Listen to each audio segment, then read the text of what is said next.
Muy buenos días, querida iglesia. Damos gracias a Dios por otro domingo. Y hoy estamos acá, bastante a oscuras, con esta luz tan tenue, tan bajita, pero podríamos decir que imitando aquellas primeras iglesias del primer siglo, donde no había luz eléctrica como ahora, donde se iluminaba con fuego, con antorcha, con velas, donde en aquellas iglesias se encontraban aquellos grandes hombres de Dios, aquellos apóstoles que dedicaron su vida para el ministerio de nuestro Señor Jesucristo. Así que qué mejor que recordarlo de esta manera. Y hoy quería compartirles justamente un versículo que se encuentra en Primera de Pedro, en el capítulo 1, versículo 16. Primera epístola de Pedro, capítulo 1, versículo 16, que dice, un versículo muy conocido por todos, porque escrito está, sed santos, porque yo soy santo. Y solemos referirnos a los santos apóstoles como si fueran santos de una manera mucho más notable que otros santos hijos de Dios, que cualquier otro santo. Y esos santos quienes Dios llamó por su gracia y los santificó por su espíritu, son santos, pero nos inclinamos a veces a considerar que son seres extraordinarios. Solemos a veces, inclusive y sin quererlo y sin ninguna intención, muchas veces hasta idolatrarlos por cómo ellos dedicaron su vida al servicio de la obra y cómo eran personas tan santas. Y debemos saber que su llamado a ser santos fueron por la misma voz que nos llamó a nosotros a ser santos, por la misma voz de nuestro Señor Jesucristo. Nosotros tenemos la misma luz que tuvieron ellos, la misma gracia que tuvieron ellos. ¿Y por qué ellos dedicaron su vida y por qué podemos referirnos a ellos como realmente personas que fueron tan santas? Y es porque ellos vivieron con el Señor Jesucristo, porque ellos vivieron para el Señor Jesucristo. Y es por eso que ellos, al querer imitar a nuestro Señor Jesucristo, también pudieron copiar su santidad. Y hoy quiero compartirles justamente esto que lo dice el apóstol Pedro, porque escrito está, sed santos, porque yo soy santo. Y acá vemos que hay un imperativo y que no solamente es para los apóstoles del primer siglo, sino para toda la iglesia de todos los siglos. Debemos ser santos porque nuestro Señor, porque nuestro amo es santo. Debemos ser puros porque Él es puro. Quiero compartirles unas palabras extraordinarias que escribió Charles Spurgeon, que dicen así: sin embargo, no olvidemos esta verdad. Cuanto más cerca viva un hombre de Dios, tanto más intensamente lamentará la maldad de su corazón. Tanto más el mal de la carne le atormentará día tras día. Qué hermosas palabras. Y acá lo que Charles Spurgeon decía, que cuanto más cerca un hombre está de Dios, como estuvieron los apóstoles, cuanto más cerca está un hombre de nuestro Señor, más vamos a lamentar los pecados que hay en cada uno de nosotros, porque vamos a ver cómo nuestro Señor es santo. Es como si yo ahora dejara esta luz tan tenue que se está apagando y ahora encendiera esta luz. De alguna manera ustedes ahora pueden percibir mucho más mi detalle, las imperfecciones que hay en mi rostro. Y de la misma manera así funciona la vida cristiana con nuestro Señor. Nuestro Señor es luz y cuanto más cerca estamos de Él, más podemos ver el pecado que mora en nosotros. Y mientras más vemos el pecado que mora en nosotros, como dijo Charles Spurgeon, más nos va a atormentar. Y eso de alguna manera va a obligar a que estemos más en santidad, que busquemos más nuestra santidad, que tratemos de sacar, erradicar todo ese pecado que mora en nosotros. Y es justamente lo opuesto a lo que sucede con el mundo. El mundo está en oscuridad, el mundo está en tinieblas, el mundo no percibe que nuestro Señor, no conoce que nuestro Señor es un Dios santo y que aborrece el pecado. Y al estar en oscuridad no puede ver todo el pecado que mora en el mundo. Y justamente el cristiano, a través de la luz que es Dios, la luz que ilumina nuestros corazones y que nos guía, y que cuanto más cerca vamos a estar de Dios, más vamos a poder ver todo aquello que es impuro en nosotros y así poder cambiarlo. Y así cumplir con este imperativo que nos dice el apóstol Pedro, porque escrito está, sed santos porque yo soy santos. Así que la manera para poder ser santos es acercándonos más y más a Dios. Debemos buscar a Dios cada día un poco más. Mientras más conocemos a Dios, vamos a ver que Dios cada vez va a ser más grande y nosotros cada vez más chicos. Vamos a ver que cada día Dios es mucho más santo, Dios es mucho más hermoso, Dios es mucho más poderoso y nosotros cada vez más chicos. Y cada vez nos vamos siendo más diminutos y así someternos a su voluntad y así ser obedientes y así poder crecer en santidad. Porque escrito está, sed santos porque yo soy santo. Nuestro Señor es puro, aborrece el pecado y es lo que debemos buscar en nuestras vidas. Así que hermanos, les animo con este hermoso pasaje, con esta hermosa exhortación que nos pide que nos parezcamos e imitamos a nuestro Señor en su santidad, porque eso es lo que agrada y porque eso es lo que es correcto. Así que hermanos, que tengan un hermoso domingo, que la pasen muy bien y no se olviden nunca de estas palabras. Debemos vivir nuestra vida en santidad y cada día santificarnos un poco más. Cada día debemos crecer un poco más que hoy. Mañana debemos ser más santos que hoy y pasado mañana más santos que mañana. Y de eso se trata nuestra vida espiritual, de un crecimiento en santidad día tras día. Así que hermanos, que tengan un hermoso domingo y vamos a orar para poder comendar esta hermosa reunión. Señor Santo y Poderoso, te damos gracias por otro domingo, Señor, en el que podemos escucharte, en el que podemos alabarte, en el que podemos cantarte, Señor, en el que podemos estar atento a aquello que tú quieres hablar a nuestro corazón. Te damos gracias, Señor, por esa hermosa salvación que has provisto para tus escogidos antes de la fundación del mundo, Señor, para habernos santificado, Señor, a través de la obra del Espíritu Santo, regenerándonos y dando convicción de pecado, Señor, y así yendo a Cristo, nuestro único y suficiente Salvador, que pagó cada uno de nuestros pecados, Señor, y que ahora estamos limpios, totalmente limpios, y que nuestra obligación ahora es ser santos, buscar la santidad. Te damos gracias por este día, te pedimos perdón, Señor, por nuestras ofensas, porque cada día caemos, pero tu misericordia es mucho mayor, Señor.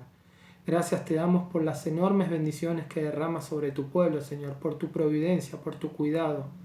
Y te pedimos, Señor, que nos ayudes a caminar en santidad, que nos ayudes a caminar sobre tu palabra, Señor, y a poder cumplir con nuestra gran comisión, que es pregonar el Evangelio con nuestra boca, pero con nuestro testimonio a este mundo que está en tinieblas, que está en oscuridad, Señor, que no te conoce, que va camino al infierno, Señor, para que aquellas personas, aquellos escogidos, puedan venir a ti, Señor. Te clamamos, y si hay alguien esta mañana que está escuchando este mensaje y no tiene seguridad de vida eterna, que tú puedas obrar en su corazón, que pueda depositar su fe y su confianza en Cristo como su único y suficiente Salvador y tener vida eterna, Señor.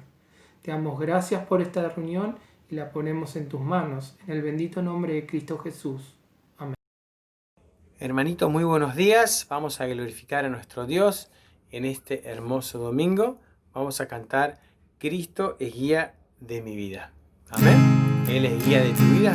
Él debe ser siempre la guía de nuestra vida. Vamos con la primera estrofa. Vamos. Cristo es guía de mi vida.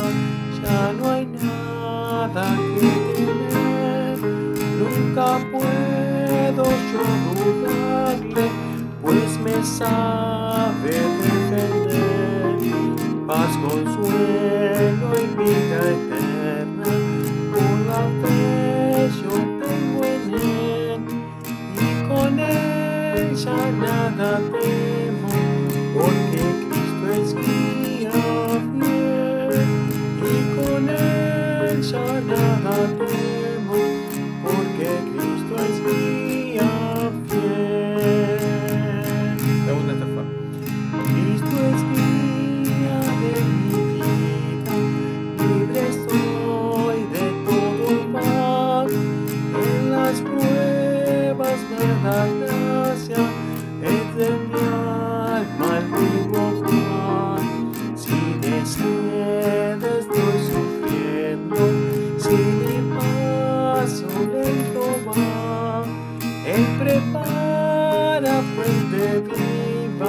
que mi ser refrescará.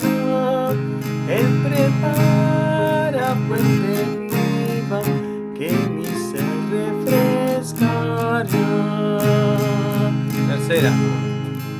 Cristo es guía de mi vida, oh qué plenitud de amor. En su hogar celeste ofrece dar descanso el Salvador. Cuando de este mundo parta, con él lo sé, Jesucristo fue mi guía, por los siglos cantaré. Jesucristo fue mi guía, por los siglos cantaré. Buenos días, hermanos, vamos a cantar el corito Cuando Cristo vino.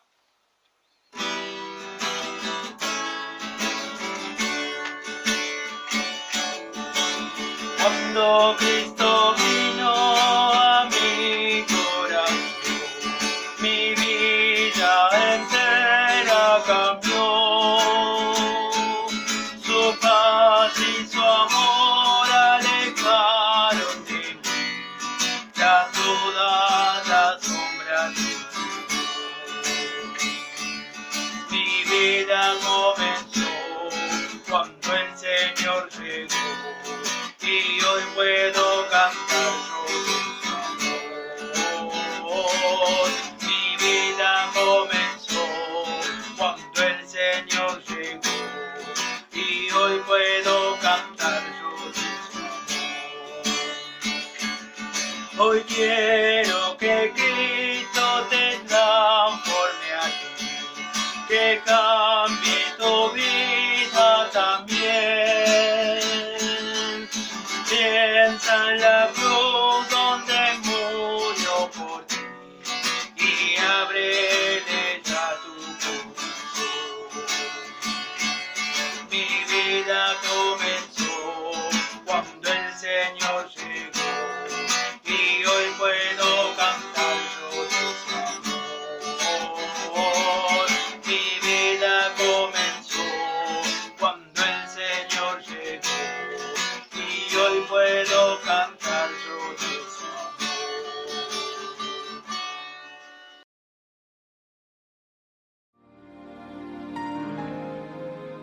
Iglesia Bautista Misionera de San Miguel le invita a escuchar el siguiente mensaje que edificará su fe. Buenas noches, amada Iglesia. Dios bendiga sus vidas. Bueno, llegamos al momento de la palabra de Dios.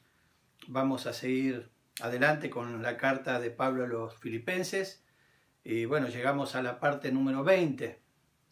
Y vamos a tener la tercera parte de la manera en que el creyente convertido debe poner en práctica sus buenos pensamientos. En Filipenses 4:8 vimos acerca de lo que debe ocupar la mente del creyente convertido. La frase clave allí es, recuerdan, en esto pensad. En el versículo 9 del capítulo 4 de Filipenses vimos que Dios quiere que la correcta manera de pensar sea llevada a la práctica. Y la frase allí principal es, esto haced. En los dos casos, las dos frases son imperativas.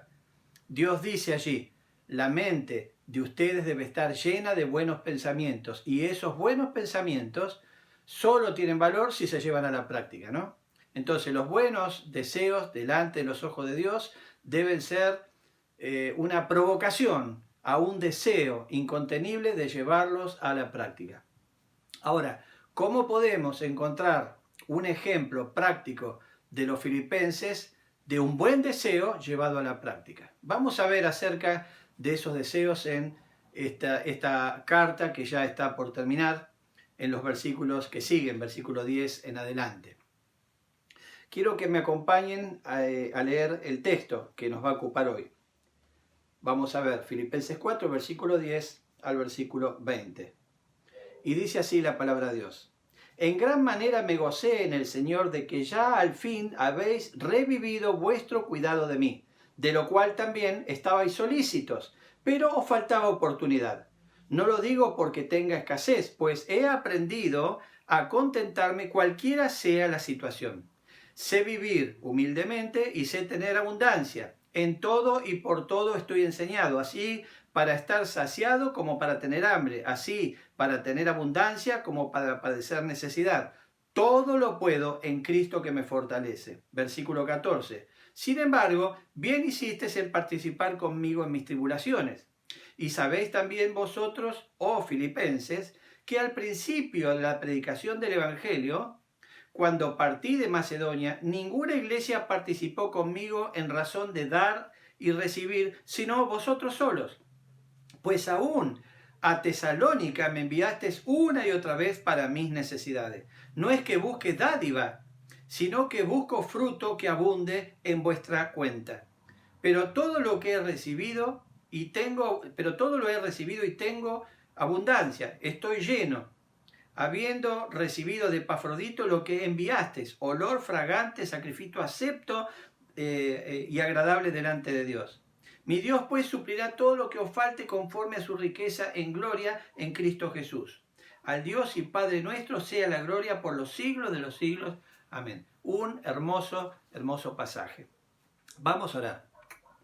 Amado Señor, agradecemos por tu palabra, agradecemos porque hemos disfrutado, Señor, de tu enseñanza a través de esta carta que va finalizando. Señor, agradecemos también la oportunidad de poder escuchar tu palabra para que puedas enseñarnos, para que puedas santificarnos a través de ella y para que podamos caminar conforme a tu voluntad delante de tus ojos, Señor, haciendo todo aquello que te glorifica. Y también, Señor, agradecemos que tu paciencia, tu amor y la abundancia de tu gracia siempre permanece sobre nosotros, a pesar de que nosotros fallamos. Tú permaneces fiel para siempre, Señor. Agradecemos por todo eso. Y pedimos ahora, Señor, que puedas hablar a cada uno de nosotros para que podamos tomar buenas decisiones, que nuestros pensamientos terminen en acciones y que nuestros pensamientos sean conforme a tu voluntad, para que nuestras acciones también sean conforme a tu voluntad. Agradecemos y pedimos esto en el maravilloso nombre de nuestro Señor Jesucristo. Amén. Muy bien. Bueno, en primer lugar, los filipenses, que estamos ahora analizando, en que ellos también pudieron mostrar un buen pensamiento que llevaron a la práctica, ¿no? Y en primer lugar, ellos pudieron reanudar el cuidado de Pablo cuando encontraron esa oportunidad. Cuando se presentó la primera oportunidad, ellos ahí estaban para poder volcar esos buenos pensamientos en acciones, ¿no? El versículo 10 dice: en gran manera me gocé en el Señor de que ya al fin habéis revivido vuestro cuidado de mí. Lo primero que dice Pablo es esto, ¿no? Dice, al fin habéis revivido. Es algo que ellos habían hecho, venían haciendo, y de repente por alguna razón se suspendió, quizás porque Pablo estaba por otro lugar, quizás porque no había manera de trasladar, digamos, apoyo financiero al ministerio de Pablo. Habían pasado 10 años desde la última vez que los hermanos filipenses habían ayudado a Pablo. 10 años habían pasado, ¿no? Y bueno, ellos estaban cubriendo obviamente en ese tiempo la salida de Pablo. Pablo dice al principio del Evangelio, ¿no? Cuando se empezó a predicar el Evangelio, y ellos estaban apoyando allí a Pablo en cuanto a su sustento y sus necesidades, ¿no? Ellos estaban apoyando la obra de Dios, estaban comprometidos con la obra del Señor. Y entonces estamos viendo acá que Pablo estaba cuidado por esta iglesia, ¿no? Ahora, los hermanos filipenses habían participado como ninguna otra iglesia lo había hecho. Ellos habían participado de una manera diferente, con un compromiso muy grande. Ellos entendían la necesidad de cuidar a su mentor, a su pastor, a este apóstol que los había evangelizado, y también estaban comprometidos con la obra misionera que Pablo estaba desarrollando, llevando el evangelio a todos los rincones de la tierra entre los gentiles. Así que ellos estaban muy comprometidos y ellos habían sido muy generosos, digamos, con su líder espiritual. En medio de muchas necesidades, ellos participaron con un corazón dispuesto, con un corazón contento, alegre. Eran dadores alegres, como dice la palabra de Dios. Ahora, ellos consideraban que tenían muchas necesidades. Ellos enfrentaban grandes privaciones, ¿no? Y por supuesto persecución y ataque de todos los lugares. Así que ellos no estaban bien económicamente hablando. Sin embargo, ellos no estaban pensando en lo que les faltaba, sino estaban pensando en lo que podían dar, ¿no? Y eso es el corazón que ellos tenían. Después dice a continuación, ¿no? Dice, de lo cual también estabais solícitos, pero os faltaba la oportunidad, ¿no? Entonces al principio dice, en gran manera me gocé en el Señor de que ya al fin habéis revivido vuestro cuidado de mí. Y después dice, de lo cual estabais solícitos, pero os faltaba la oportunidad. Los hermanos filipenses estaban, digamos, deseosos de poder participar, de saber qué estaba pasando con Pablo y poder participar en todo lo que sea su apoyo para sus necesidades. Ellos no querían que Pablo esté pasando necesidades, ¿no?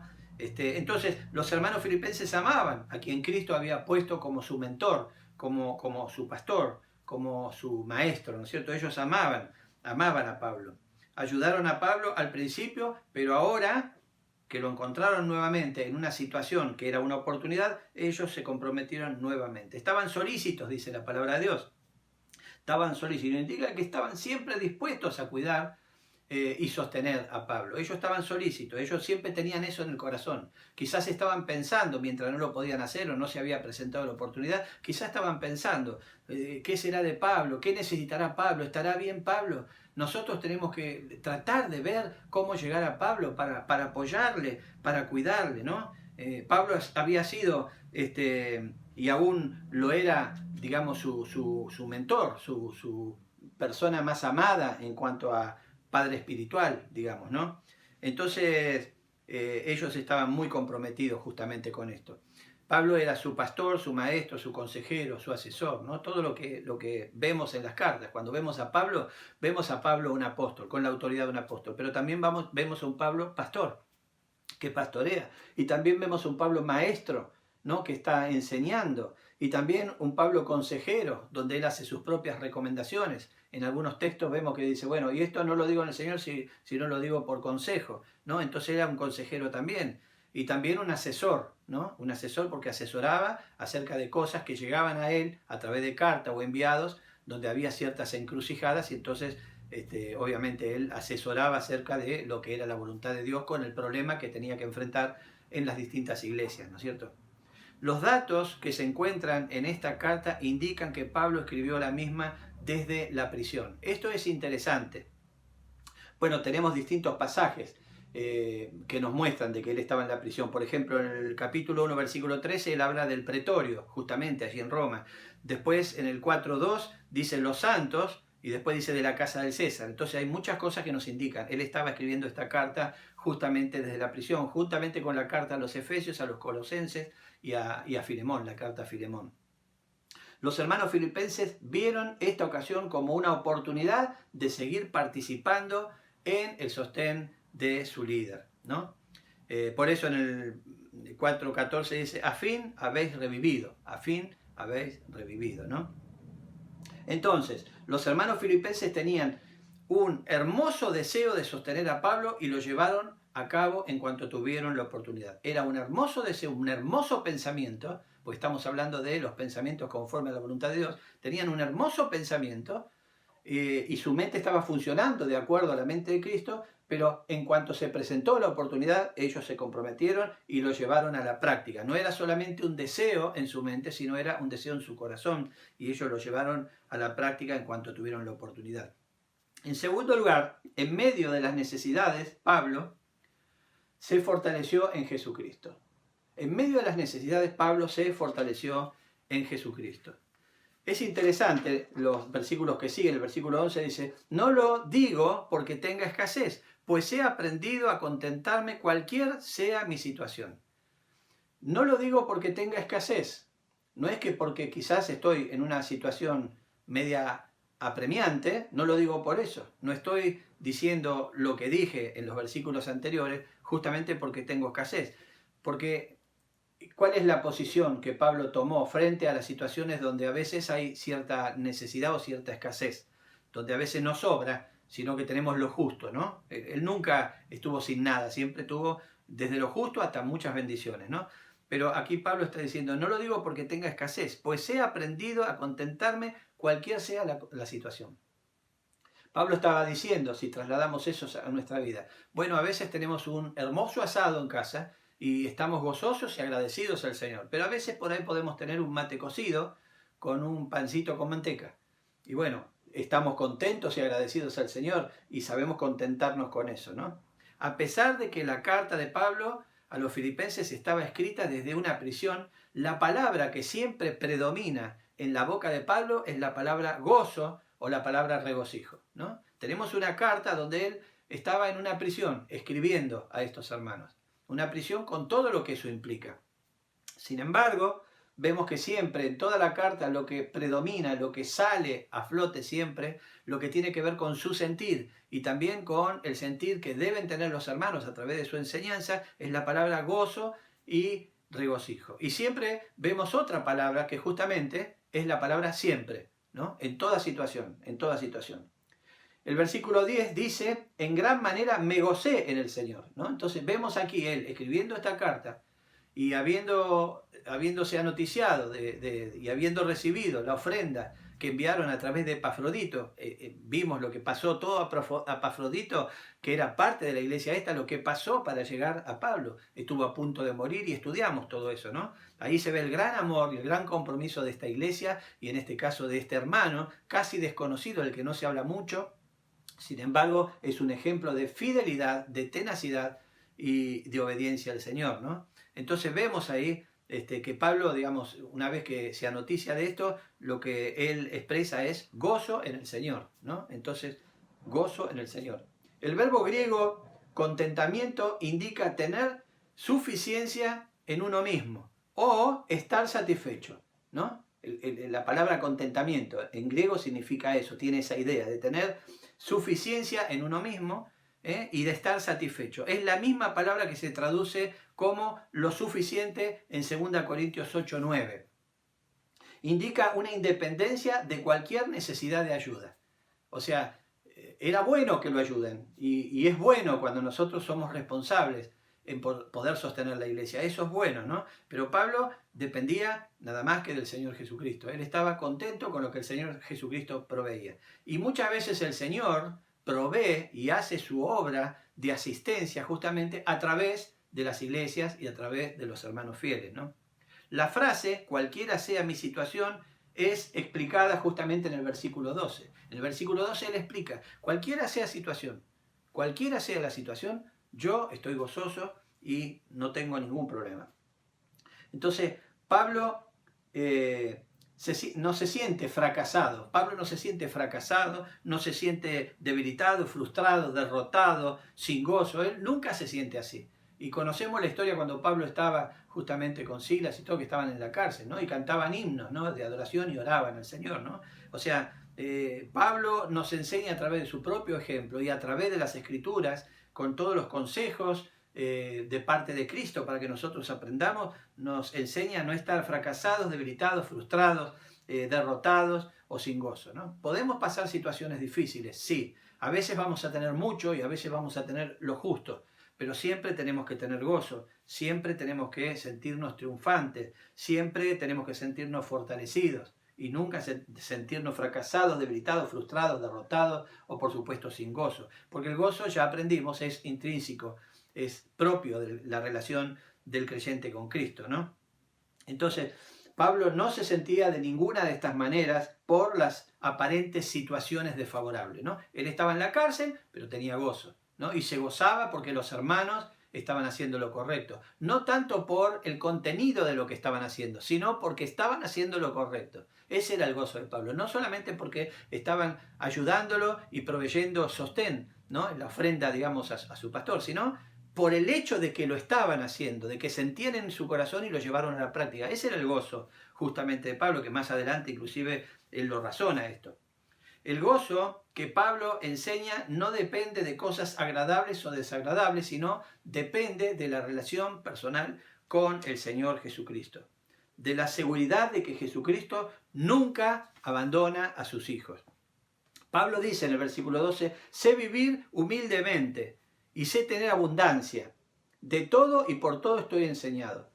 Ahora, uno cuando lee esto muy a la ligera, por ahí dice, bueno, Pablo está diciendo que cuando tiene mucho, cuando tiene poco, bueno, él está bien igual, tiene gozo en el corazón y todo, ¿no? Pero acá esto es mucho más profundo. Él está diciendo acá, sé vivir humildemente. Es decir, cuando estoy, digamos, en una situación donde no hay nada que sobre, donde está lo justo para vivir, donde se vive el día a día, bueno, yo sé vivir de esa manera. Sé cómo administrarme de esa manera. Sé cómo aprovechar los recursos de esa manera.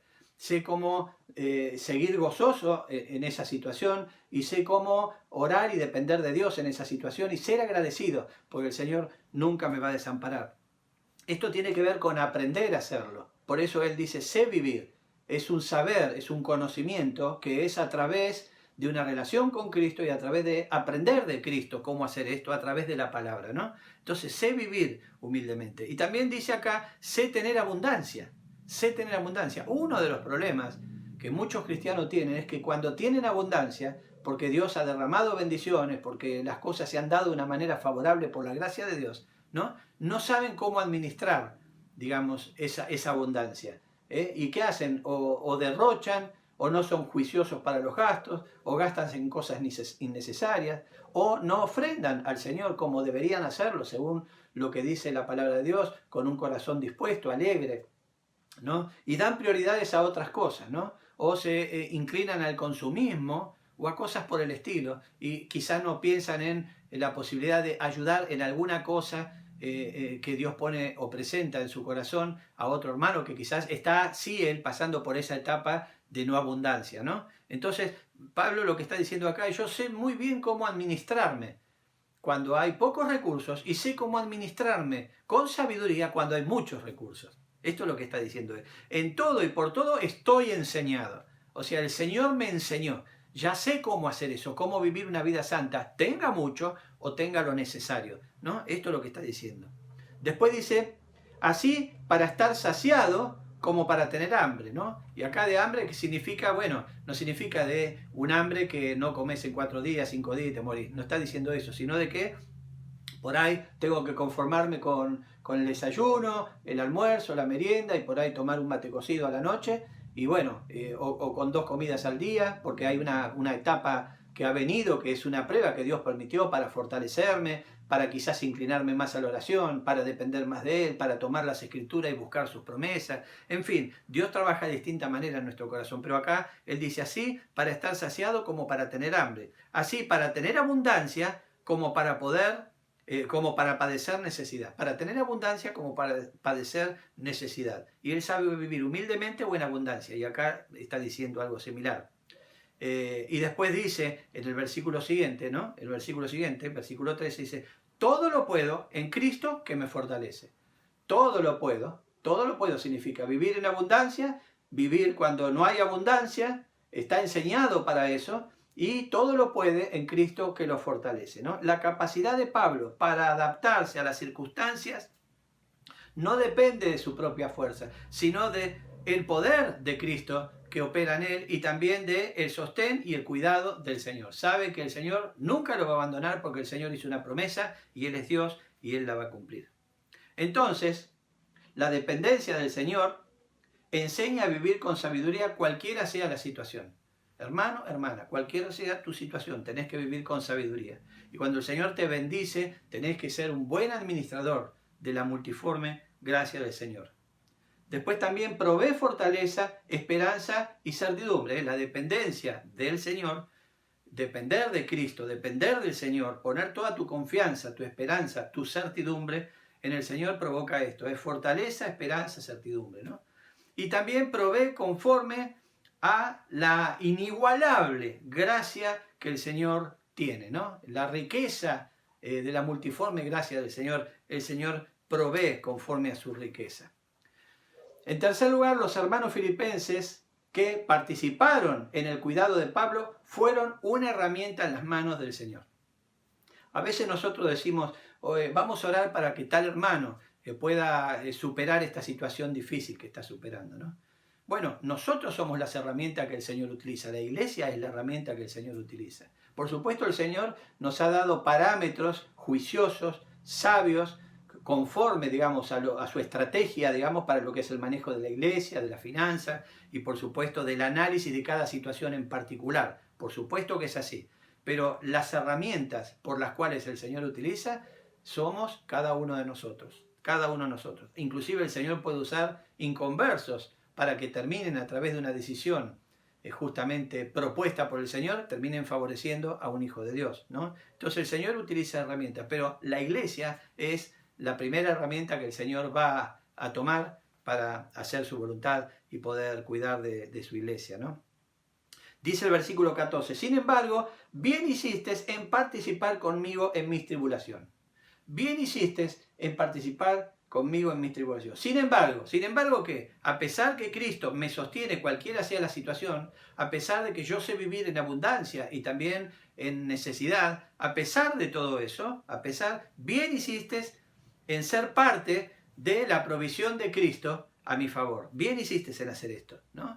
Y esto, vuelvo a repetir, tiene que ver más con el contenido de lo que significaba la decisión que ellos habían tomado. No era tan importante. Era importante el hecho de que ellos hayan sentido en su corazón el deseo de participar en la obra de Dios, de cuidar de su líder espiritual y que lo habían puesto en práctica. Habían decidido no solo pensarlo y sentirlo en su corazón, sino ponerlo en práctica, ¿no? Y esto es lo que el Señor nos está diciendo. Por eso leímos en el 8 y 9, en esto pensad, esto haced. En esto pensad, esto haced. Y aquí tenemos a los hermanos filipenses. Pensaron en esto y eso hicieron, ¿no? Entonces acá vemos el resultado de esas dos cosas, el versículo 8 y versículo 9. Y después vemos el versículo 15. Y sabéis también vosotros, oh filipenses, y acá Pablo está tratando de mostrarle a los filipenses lo hermoso de su corazón, ¿no? Lo hermoso de su corazón. Y entonces Pablo está diciendo, yo no olvido nunca que ustedes siempre tuvieron este corazón. Es por eso que siguen teniendo este corazón, porque el corazón de ustedes no cambió, siguen siendo con el mismo sentir. Tienen los mismos buenos pensamientos y las mismas buenas acciones congruentes con esos pensamientos buenos, ¿no? Y sabéis también vosotros, oh filipenses, que al principio de la predicación del Evangelio, cuando partí de Macedonia, ninguna iglesia participó conmigo en razón de dar y recibir, sino vosotros solos. Ellos se comprometieron allí. Ustedes fueron los únicos que desde el principio participaron para cubrir mis necesidades, ¿no? Qué lástima que otras iglesias no hicieron lo mismo desde el principio, ¿no? Sabemos que muchas otras iglesias después participaron, pero no hicieron lo mismo, no tenían el mismo compromiso realmente de poner en práctica esos pensamientos para con Pablo, ¿no? Y después el 16, ¿qué dice? Dice, pues aún a Tesalónica me enviaste una y otra vez para mis necesidades. Aún a Tesalónica. Esto es interesante, porque cuando él estaba en Filipo y cuando él iba a salir de Filipo, bueno, es lógico, los hermanos pueden decir, amén, qué lindo, vamos a apoyar a Pablo, le amamos y tenemos este buen pensamiento y lo vamos a poner en práctica. ¿Cómo no vamos a apoyar y sostener a nuestro líder espiritual? Sí, por supuesto, no hay ningún problema. Pero después Pablo salió de ahí en su viaje misionero. Y ya de ahí, ¿a dónde fue? Dice que fue a otro lugar, fue a Tesalónica, ¿no? Fue a Tesalónica. Y sin embargo, aún estando en Tesalónica, que los hermanos filipenses pueden decir, bueno, ahora Tesalónica se encargará de él, lo ayudarán y todo eso, nosotros vamos a orar desde acá. No solo oraban, sino que también enviaron una y otra vez, dice Pablo aquí, para mis necesidades, ¿no? Fíjate vos qué maravilloso es esto. Aún cuando yo estaba en Tesalónica, digamos, y no en Filipo, digamos, me enviaron una y otra vez para mis necesidades. Ninguna iglesia hizo esto, solamente ustedes, dice aquí Pablo, ¿no? Entonces, en tercer lugar, cuando se participa de corazón en el sostén de la iglesia de Cristo, se está haciendo parte de las herramientas del Señor que el Señor utiliza para beneficio de las personas que necesitan, ¿no? En cuarto lugar, la participación de los hermanos en el sostén de Pablo sería recompensada por el mismo Jesucristo tanto en la tierra como en el cielo. Y vamos a ver los últimos versículos de esta mañana. El versículo 17, acompáñenme. No es que busque dádiva, la palabra dádiva significa regalo, presente, ofrenda, ¿no? Es una ofrenda. Entonces no es que busque una ofrenda, sino que busco fruto que abunde en vuestra cuenta. Acá es la expresión que aclara justamente lo que yo estaba anunciando hace un momento, ¿no? Pablo estaba pensando en lo que había en el corazón de los hermanos, en la mente, lo que había en la mente de estos hermanos y la decisión de ponerlo en práctica. Estaba pensando en eso, no tanto en el contenido de ese pensamiento o en el contenido de esa acción, que era justamente la ofrenda que le llegaba a Pablo para su sostén, ¿no? Entonces acá dice, no es que busque dádiva, no estoy buscando dádiva. ¿Cómo sabemos eso? Por todo lo que viene explicando. Pablo sabe vivir en abundancia o en escasez. Todo lo puede en Cristo que lo fortalece, el Señor le sostiene, ¿no? Y el Señor va a utilizar las herramientas. Si no hubieran sido los filipenses, Dios hubiera tocado el corazón de otra iglesia. Pero fueron los filipenses. Dios ni siquiera tuvo que animarlos a que lo hagan. Ellos dijeron, no, ya el Señor puso un nuevo corazón, nuestro corazón debe pensar de esta manera. Sino que busco fruto que abunde. Busco un fruto que abunde, que sea mucho, justamente, a vuestra cuenta. Eso es lo que provoca gozo en mi corazón, dice. Estoy gozoso, porque entonces ustedes de esta manera, con este pensamiento que llevan a la práctica de esta manera, ustedes están acumulando tesoros. No solo en los cielos, sino también beneficios aquí en la tierra también, que vamos a ver más adelante. Cuando la iglesia provee con un corazón generoso y amoroso para la obra del Señor, la misma iglesia es beneficiada. La misma iglesia es beneficiada. En este caso, Pablo, su pastor, su mentor, digamos, era beneficiado.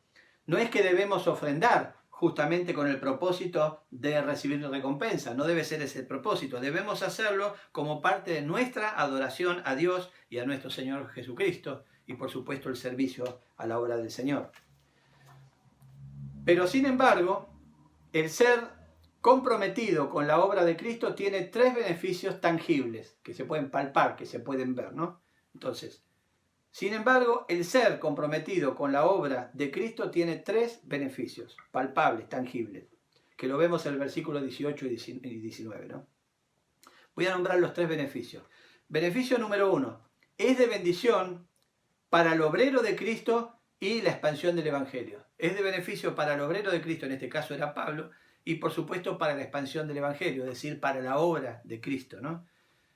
Sabemos que Pablo fundó muchas iglesias, cada una de esas iglesias eran iglesias locales, ¿no? Entonces, esto fue de beneficio para Pablo y para la obra de la expansión del Evangelio. Y el versículo 18 nos habla de eso, dice, pero todo lo he recibido y tengo abundancia, estoy lleno, habiendo recibido de Epafrodito lo que enviasteis. Mirá qué hermoso esto. Pablo sabía vivir en abundancia y también en necesidad. Pero resulta que estos hermanos llegaron con esta ofrenda, digamos, para poder sostener justamente a Pablo, ¿no? En el ministerio que él estaba cumpliendo, ¿no? Y Pablo entonces dice, bueno, en este momento que ustedes llegaron con esta ofrenda, ¿no? Pero todo lo he recibido. Y tengo abundancia. Ahora tiene abundancia. Él sabe vivir en abundancia o en escasez. Pero ahora, debido al corazón de estos hermanos, ahora él tiene abundancia. Estoy lleno, dice, habiendo recibido de Epafrodito lo que enviaste. Entonces había sido bendecido en gran manera Pablo. Pablo estaba confiando en el Señor y esperaba en el Señor y él no pidió nada. Pero sin embargo, los hermanos estos que estaban enseñados a sostener a sus líderes y por supuesto apoyar la obra misionera y la iglesia, ¿no? Estos hermanos actuaron conforme a como el Señor les enseñó. Entonces, en primer lugar, es de bendición para el obrero de Cristo y para la expansión del Evangelio. En segundo lugar, es un acto de adoración y sacrificio vivo, agradable a Dios, por parte del dador alegre.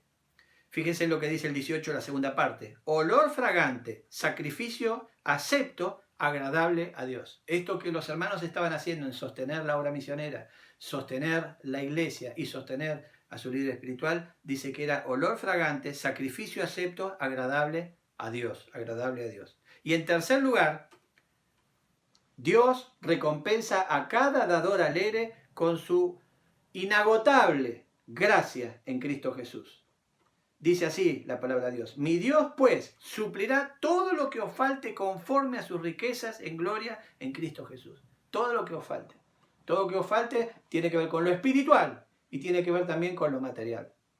El Señor les va a ayudar. Así también el Señor va a llegar con su respuesta, con su consuelo y también con su apoyo, digamos, a las necesidades que ustedes puedan tener, ¿no? Entonces hay tres beneficios justamente que están para los que realmente responden con buenos pensamientos y buenas acciones al servicio de la iglesia, ¿no? Es maravilloso pensar en esto.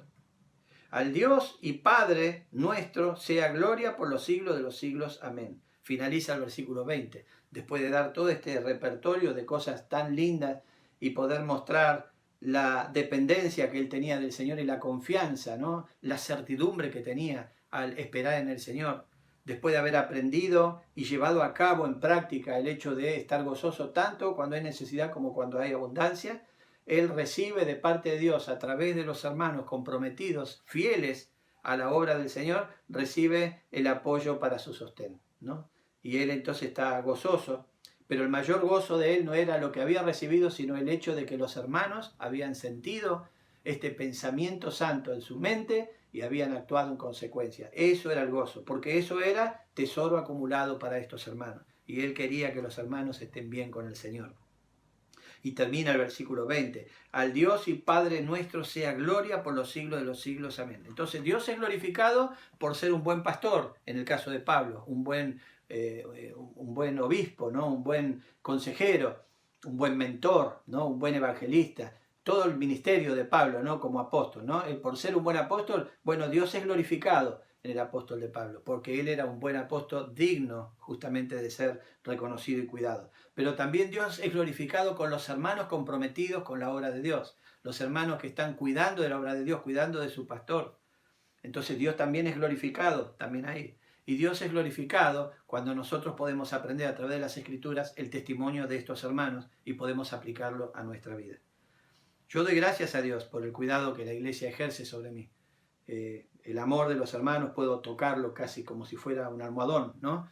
Blando, lindo, suave, de seda, lleno de amor. Yo doy gracias por eso, por el cuidado que Dios transmite a través de cada uno de ustedes, de los hermanos comprometidos. Pero es necesario que entendamos esto como una reflexión santa de parte de Dios, porque esto que están haciendo está en las Escrituras. Y es bueno saber que Dios aprueba esto y que esto glorifica su santo y bendito nombre. Y también, por supuesto, acarrea bendiciones. Yo recibo bendiciones, pero también cada uno de ustedes recibe bendiciones. Así que toda la gloria debe ser para Dios. Dios debe ser glorificado en todo esto. Entonces, el buen obrero sirve a Cristo con devoción y por lo tal glorifica a Dios. Los buenos miembros de la iglesia que participan también con compromiso y devoción al Señor, también glorifican a Dios con su testimonio y con su comportamiento, ¿no? Entonces, en conclusión final, el maravilloso resultado de la frase en esto pensad del versículo 8 y la frase esto haced del versículo 9 se encuentra en la unión de dos versículos, que es el versículo 10 y el versículo 19. Entonces la respuesta al versículo 8, versículo 9, en esto pensad, esto haced, se encuentra justamente en la unión del versículo 10 y el versículo 19. Fíjate lo que dice, vamos a unir el versículo 10 y el 19, para tener una idea de cuál es el plan de Dios. Dice Pablo en el 10, en gran manera me gocé en el Señor de que ya al fin habéis revivido vuestro cuidado de mí, de lo cual también estabais solícito, pero os faltaba oportunidad. Mi Dios, pues, suplirá todo lo que os falte conforme a su riqueza en gloria en Cristo Jesús. Mirá qué hermoso cuando unís estos dos versículos, que es el encabezado y el final del texto, ¿no? Entonces vemos aquí, qué bueno que hicieron esto, pero Dios se va a encargar de recompensar. Y tengo para finalizar una pregunta retórica. Y esta pregunta retórica es la siguiente.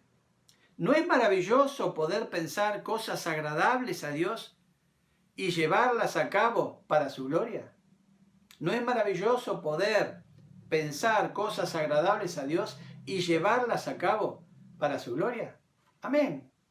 Claro que es maravilloso y todos podemos tener la oportunidad de hacer eso. Así que los animo, hermanos, a reflexionar sobre este pasaje y a mirar esta hermosa anécdota que se cuenta aquí, que es la palabra de Dios, y por supuesto Dios quiere hablarnos para hacer lo correcto, o si estamos haciendo lo correcto, para seguir haciendo lo correcto.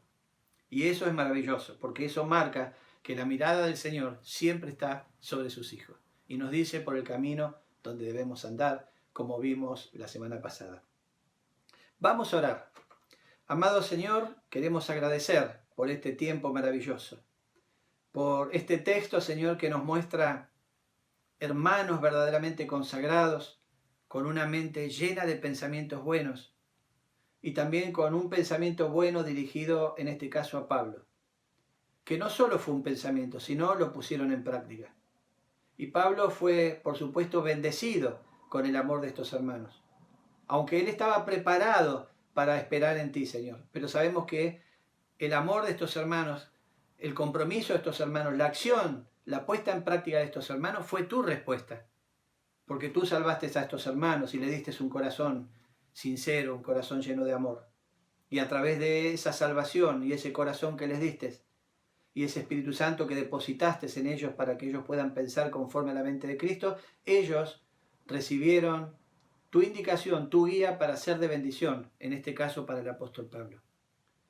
Y gracias, Señor, de que todo eso muestra que estás a cargo de todo, de aquellos hermanos que proveen y también del hermano que recibe. Qué bueno, Señor, saber de que tu obra es completa, que está pensada con una inteligencia, Señor, que supera cualquier inteligencia humana o cualquier inteligencia, Señor, que podamos imaginar. Ni siquiera los ángeles pueden deducir la profundidad de tu inteligencia. Qué insoslayable, Señor, es tu mente, pero qué claridad trae cuando nos mostrás cómo pensás y tu obra maravillosa. Damos gracias, Señor, y pedimos, Señor, que estés bendiciendo a esta congregación, que estés bendiciendo sus corazones, que pueda llenar de buenos pensamientos sus mentes, y también, Señor, que cada uno pueda actuar conforme a tu voluntad. Que esos buenos pensamientos sean pensamientos prácticos, llevados a cabo, Señor, y para bendición y beneficio de tu congregación. Damos gracias y pedimos esto en el maravilloso nombre de nuestro Señor Jesucristo. Amén. Amén, hermanos. El Señor les bendiga. Les amo profundamente. Dios mediante. Nos vemos el día miércoles. Que descansen en este hermoso día domingo. Muy buenos días, hermanos. Vamos a estar cantando Quiero identificarme con Cristo. Vamos. Quiero